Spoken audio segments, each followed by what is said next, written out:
Coming to you from Nashville, Tennessee, you are watching Kings of Country Rap. I'm Richard Danis.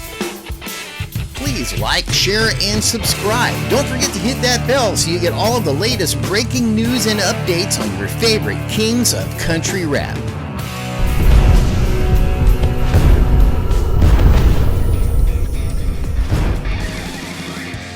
Well, hello everybody. Welcome to the show. This is Richard Danis. Could politics kill country rap, country hip-hop, rap music, hip-hop music? Well, let's see. Let's find out what's going on here today. First of all, let's start off with Cops running reality show that glorified police is canceled. That's right, folks. The TV show 33rd season was expected to premiere on the Paramount Network coming up here just in a few days. That's right, Cops, the television show, has been yanked. What you gonna do? What you gonna do, bad boy, is no more, no more.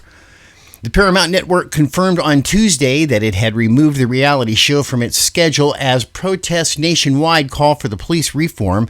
Late last month, and network had temporarily cut the show from its schedule. Temporarily. Now it is completely canceled. Cops is not on Paramount Network, and we don't have any current or future plans for it to return, a spokesman for the network said. Spike TV and predecessor to the Paramount Network picked up Cops in 2013 after the show was canceled by Fox, its network home for 25 years. The show's 33rd season was expected to premiere on Paramount on June 15th, which is just not going to happen now. The death of George Floyd last month in Minneapolis has catalyzed a movement setting off hundreds of protests and efforts to change criminal justice policy. The civil rights group Color of Change began a campaign in 2013 urging Fox to renew the unscripted law enforcement show called, and advertisers to withdraw support. Since Cops made its debut in 1989, the group said, the network, the show producers, and the advertisers have built a profit model around distorted and dehumanizing portrayals of individuals, Americans, and criminal justice system. So there we go, right there. Cops has been yanked from the television. It is no more, no more. Now, why are we talking about this country hip-hop rap political thing here? Well, keep in mind, my friends, the times have changed, obviously. Free speech is no more, no more. In recent years, my friends, controversy surrounding the rap music and the hip-hop music and the country rap music has been in the forefront of the American media from the hype of the East Coast-West Coast rivalry that shadowed the murderers and rappers and Tupac Shakur and Notorious B.I.G. Big to the demonization of modern music in the wake of school shootings in the Littleton, Colorado. It seems that political and media groups have been quick to place blame on rap music, hip-hop music, country rap music, country hip-hop music for a seeming trend in youth violence. Wow, that kind of sucks. That's not a good thing. One of the reasons, folks, why a lot of artists can't get on the radio is because of their message and because of certain words that are used in, their songs and what have you. So it makes it really hard for any radio station to want to play, material that comes from certain individuals. Today's rap music reflects its origin in the hip-hop culture of young urban working class African Americans, and its roots in young Southern men in America. Its tradition, its function as the voice of an otherwise unrepresented group, and its popularity has grown, but now it's starting to go down. Now, why is that happening? Are politics going to kill the country rap industry, the country hip hop industry, like it is and has already been doing to the hip hop industry.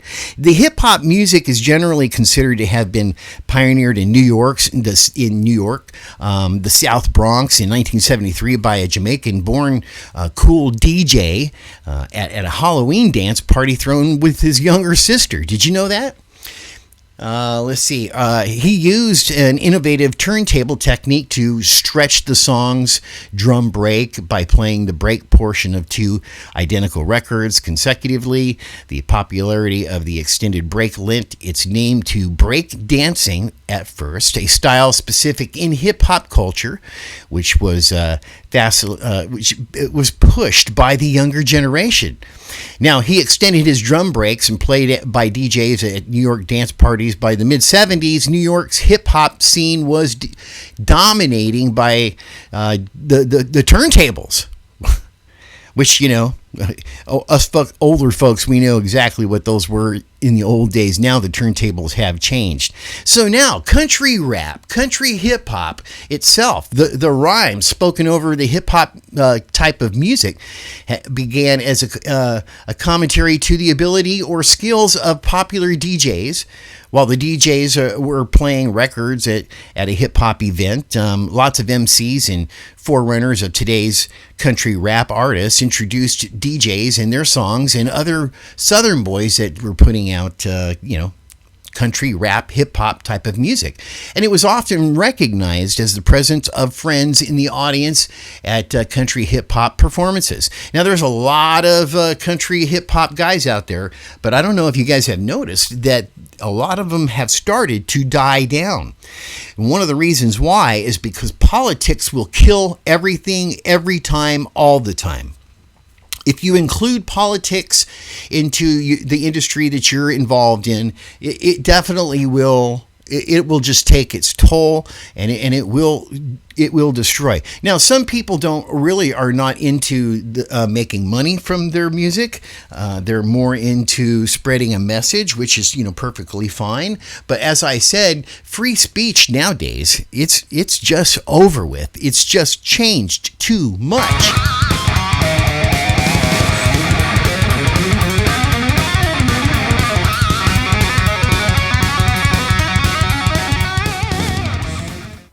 And additionally, country rap, country hip hop potential for political advocacy stems from the function of its predecessors.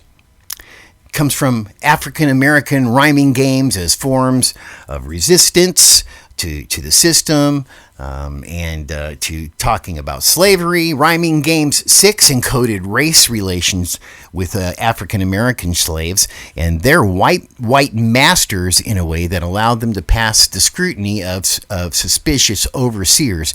Additionally, Rhyming Games allowed slaves to use their creative intelligence and intellect to provide inspiration and entertainment. And that's what we're into. We love, the hip hop, country rap, hip hop sound and feel. But if it doesn't have a positive, I'm telling you this because I have not mentioned to a lot of people out there, but I produce 2 radio shows for 2 different radio stations, one in Nashville, Tennessee, and one in Los Angeles, and we are not allowed to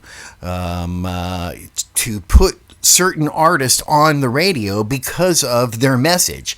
If their message has anything to do with violence, or if there's cursing in it, if there's a negative feel to it, they won't put it on the radio. Now, country rap shares its roots with other forms of traditionally African American music such as jazz, blues, and soul. It's all included in there, and a little bit of rock even. Now, rap may also be closely linked to a reggae music, a genre that is also developed from the combination of the traditional African American drumming beats and what have you, and the music of the bureau and ruling class by the youth of limited economic means within a system of African. Notice the word African lots in this discussion. African economic subjugation, in the ironic circle of influences, Jamaican reggae was played on African American radio stations in New York in the 1960s. Now, the development of country rap and reggae and hip-hop has been an intertwined path of two different styles which have grown from and have thrived in similar circumstances. Finally, just as reggae has been under attack for some years and from many artists, the advocacy of violence, fighting, cursing, arguing to solve social, political, and economic problems. Notice I just said political and economic problems. Country rap has become the scapegoat of the American musical fabric, as it is too has faced many and mass popularity and commercialization, just as the hip-hop world has, and regular rap is now under threat of losing its power and as an art form, a social voice, after being appropriated by those outside of the rap culture. Rap struggles to survive adoption and acceptance by those outside the world of the hip hop or country hip hop, country rap world. Now, folks, in the last decade, music has followed the path of commercialization that has destroyed the industry, the music industry, period. The radio stations, for one, in the late 70s, whereas prior to the commercialization of the owners of the radio stations and programmers and DJs, used to have the freedom to use their stations to serve any specific needs that their listeners wanted to have. But nowadays, for an example, New York is working a class African American community. They were able to promote local artists and events and to address news events and social concerns as members of the same community, which they drew their audience from.